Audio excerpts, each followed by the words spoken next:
I want you to imagine, just for a second, the ultimate Dr. Jekyll and Mr. Hyde of the microscopic world. Oh, okay. I like where this is going. Right. So imagine this tiny organism that acts as the very first welcoming committee in your infant gut. I mean, it is actively setting up the foundation for your entire digestive system. Which is obviously a vital thing for survival. Exactly. But then, in the very next breath, this exact same organism is responsible for some of the most terrifying, deadly foodborne outbreaks in modern history. Oh, yeah. A total flip. Yeah, and if that wasn't enough of a, split personality, this organism also serves as this incredible biological factory. It turns out the life-saving medicines you might actually have sitting in your refrigerator right now. It sounds like a science fiction script, honestly, where one single entity is somehow the hero, the villain, and the tireless factory worker all at once. Yeah, but we are actually talking about something that is living inside you right this very second. Which is wild to think about. Okay, let's unpack this. Today's deep dive is into the wild, misunderstood, and frankly just chaotic world of Escherichia coli, or as you almost certainly know it, E. coli. The one and only. Right. We are looking at its many faces, from a vital friend to a lethal foe to the absolute workhorse of the modern laboratory. To set the foundation here, if you open up a standard microbiology textbook, the definition of E. coli looks incredibly tidy. Right. Very neat and orderly. Yeah, it's generally described as a gram-negative, rod-shaped, facultatively anaerobic bacterium.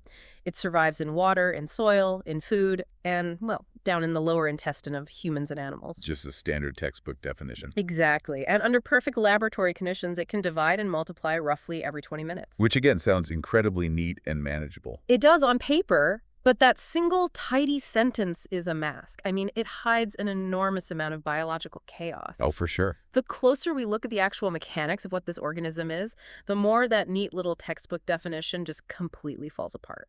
Well, to understand that chaos, we really need to go back to the beginning. Before it was the villain on the evening news, E. coli was discovered as a friend. Right. Actually, it was discovered as the literal baseline for human health. So we have to go to Munich, Germany. The year is 1885, and there's this German-Austrian pediatrician named Theodor Escherich. A very important figure. Huge. At the time, infant diarrheal disease is this massive, tragic leading cause of infant mortality across Europe. So Escherich is trying to figure out what's causing it. But he takes a really brilliant kind of counterintuitive approach here. He does. He realizes he can't possibly identify the abnormal disease-causing bacteria if he doesn't even know what a normal, healthy infant gut looks like. It is a classic, rigorous scientific approach. You absolutely must establish the control group before you can understand the variable. Right. Escherich wasn't hunting for a killer, he was hunting for normal. So he started analyzing fecal samples from completely healthy breastfed infants. And in doing that, he isolates this little rod-shaped bacterium that seemed to be, well, universally present in all these healthy babies. Yeah, and he originally called it Bacterium coli commune, which basically translates to the common bacterium of the colon. Right. It wasn't until after he died in 1919 that other bacteriologists proposed renaming it Escherichia coli in his honor. A fitting tribute. I mean, he basically founded the discipline of infant gut ecology by finding this little microbe. And it turns out it's not just passively hanging out in the infant gut. It's the very first colonizer. Yes. Within hours or maybe a few days of your birth, E. coli is one of the very first bacteria to move in and set up shop in your digestive tract. It claims the territory early. Exactly. And there is a very specific mechanical reason for this. Remember that textbook definition? I mentioned it is a facultative anaerobe. Right. That is the absolute key to its early dominance. That term means it can use oxygen to generate energy if it's around, but it has the metabolic flexibility to survive without it too. And a newborn's gut has ambient oxygen in it from the birth process. Yes. So E. coli gets in there and it's perfectly happy. I actually like to think of E. coli as this biological construction crew. Oh, that's a great way to look at it. It arrives at the empty site, and as it grows and metabolizes, it actively consumes that residual oxygen in the infant's gut. It just breathes it all away. And by doing so, it acts as an ecological scaffolding.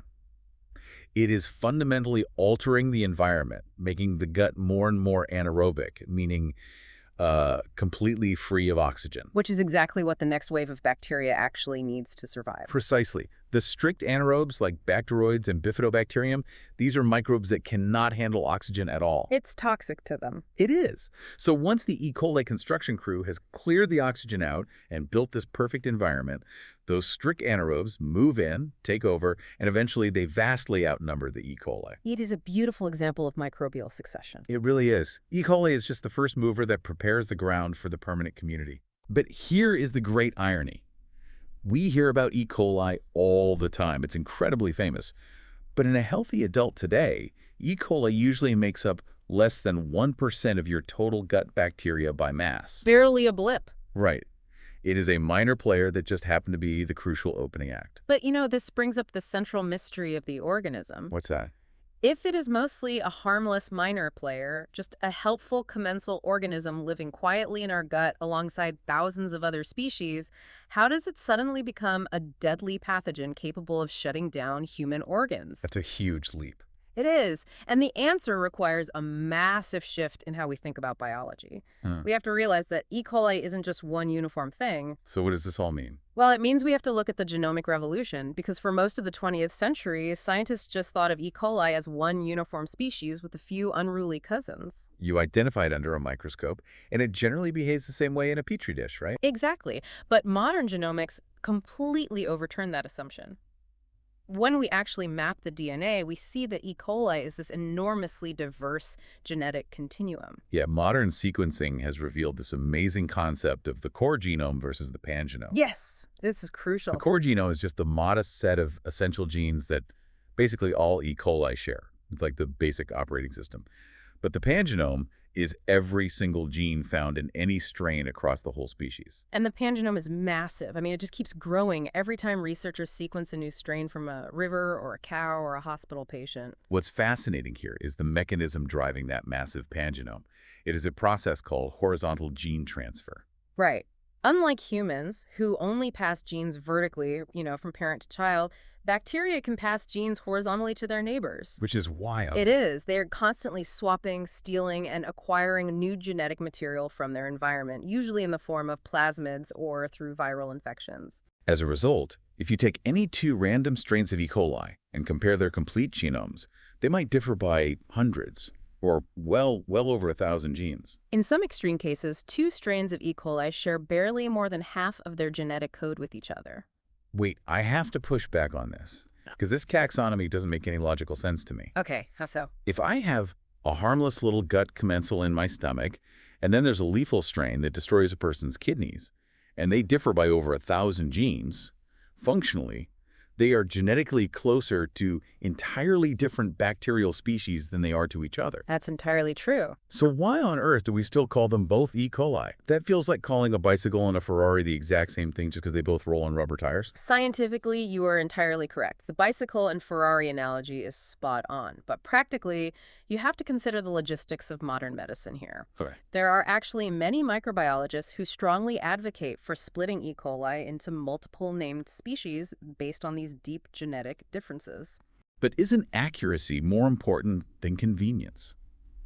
It's not just about convenience, though. It's about life and death in a clinical setting. How do you mean? Think about a busy emergency room. Clinical medicine, rapid diagnostics, decades of scientific literature, and international food safety laws are all built rigidly around the name E. coli. I see. If we suddenly splinter the species into dozens of new names, you disrupt the entire global framework for tracking diseases.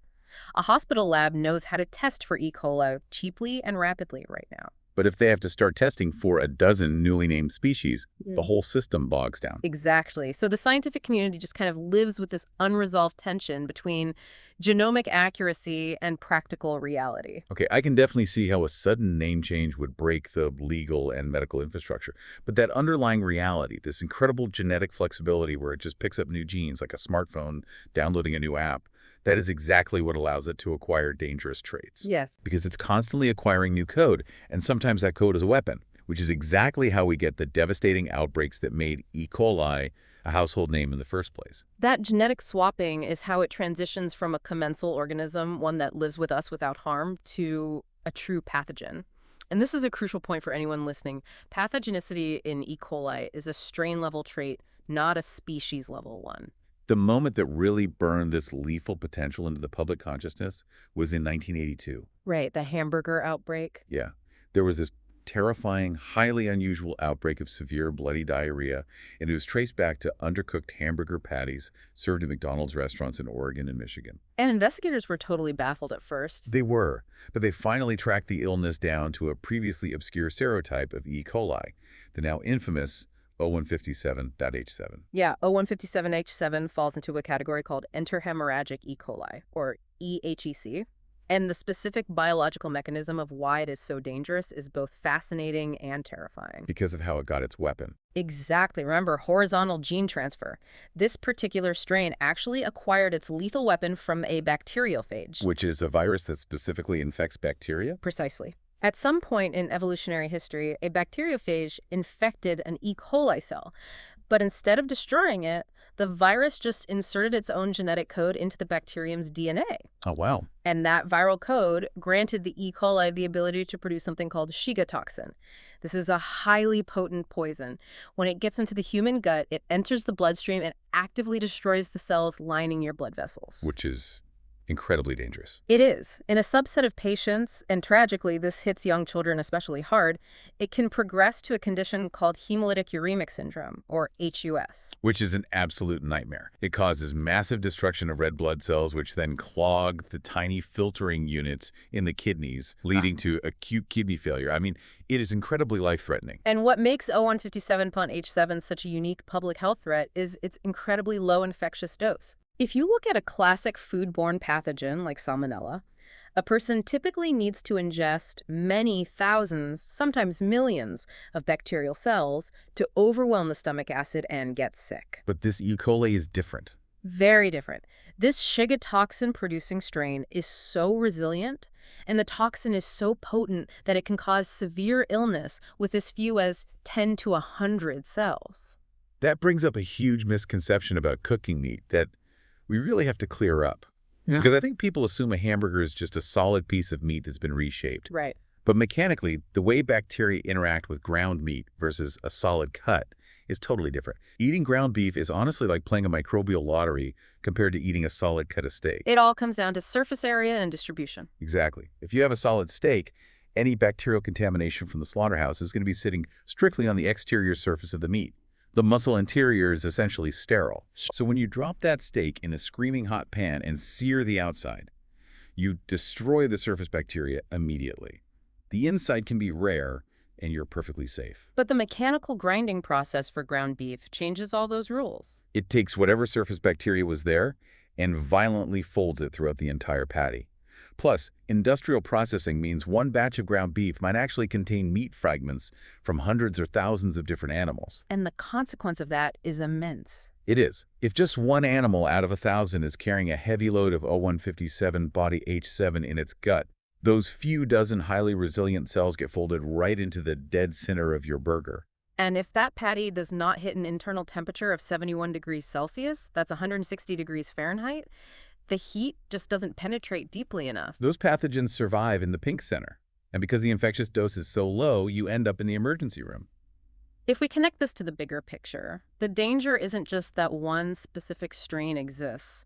The true threat is the bacterium's ongoing ability to keep reinventing itself. Our regulatory systems eventually adapted to O157.7, but in May and June of 2011, Germany experienced a horrific outbreak that proved the bacteria was still evolving. That was traced to contaminated fenugreek sprouts, right? Yes, and the culprit was a strain called O104H4.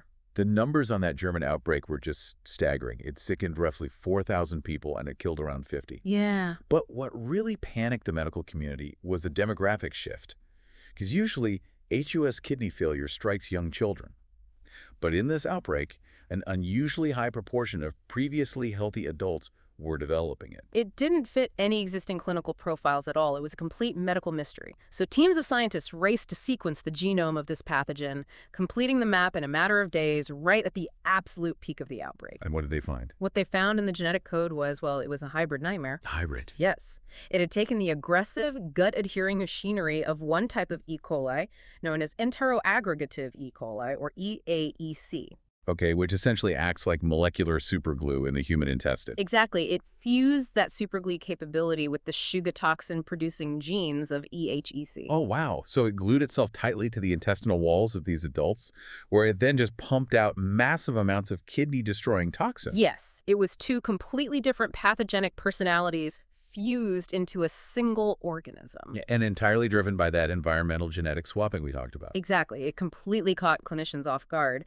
And this German outbreak sparked a massive regulatory debate that is honestly still raging today. How so? Well, after the 1982 hamburger outbreak, the USDA in the United States declared E. coli 0157.H7 an adulterant in ground beef. That carries a strict zero-tolerance policy. Right, so if there is any detectable level in raw ground beef, it is illegal to sell. Yes, and that is a much stricter standard than they apply to most pathogens, like salmonella, which are usually legally tolerated at low levels in raw meat because proper cooking is expected to handle it. But the 2011 German sprout outbreak proved unequivocally that non-0157 strains can be just as deadly, if not more so. Exactly. So food safety experts are now looking at this and saying, wait, shouldn't this strict zero-tolerance law apply to all Shiga toxin-producing strains? Because for years, our surveillance systems were basically blind to these other hybrid strains simply because the diagnostic machines were only calibrated to look for 0157H7. It perfectly highlights how our rigid legal definitions continually struggle to keep up with the incredibly fluid reality of bacterial evolution. Here's where it gets really interesting, though, because everything we've talked about so far paints this genetic flexibility as an absolute nightmare. Right. But that exact same mechanism, the ability to casually adopt foreign genetic code, is exactly what allowed scientists to domesticate it. We literally turned this bacteria into a factory, launching the entire modern biotechnology industry. Oh, yes. We have to talk about the revolution of human insulin. The stakes for this were massive. Prior to the late 1970s, if you were a type 1 diabetic, your survival depended entirely on insulin extracted from the pancreases of slaughtered pigs and cows. Which was a brutal, incredibly inefficient process. It took thousands of pounds of animal organs just to produce a few ounces of purified insulin. It was in limited supply, it was expensive, and worse, because it was an animal protein, some human patients would slowly develop severe immune reactions to it. The system was completely unsustainable. So a researcher named Herbert Boyer at a newly formed biotech company called Genentech had this radical idea in 1978. He had helped pioneer early recombinant DNA techniques, right? He did. And he asked a question that changed the world. What if we take the actual human gene that produces insulin and we just insert it into E. coli? Because E. coli doesn't care where the code comes from. It naturally swaps plasmids all the time. Exactly. Boyer's team managed to synthesize the human insulin gene, insert it into a plasmid, and trick the E. coli into taking it up. And the bacteria's natural machinery just read the human code as if it were its own. And it just started churning out pure human insulin protein. It turned a microscopic organism into a living pharmaceutical factory.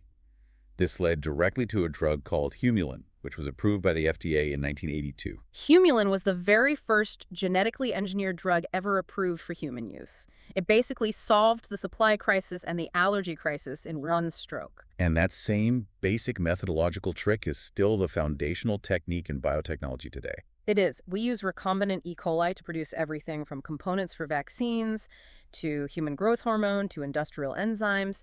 Nearly every recombinant protein drug traces its lineage back to that 1978 breakthrough. And to achieve all this, scientists didn't just use any random E. coli scooped out of a river.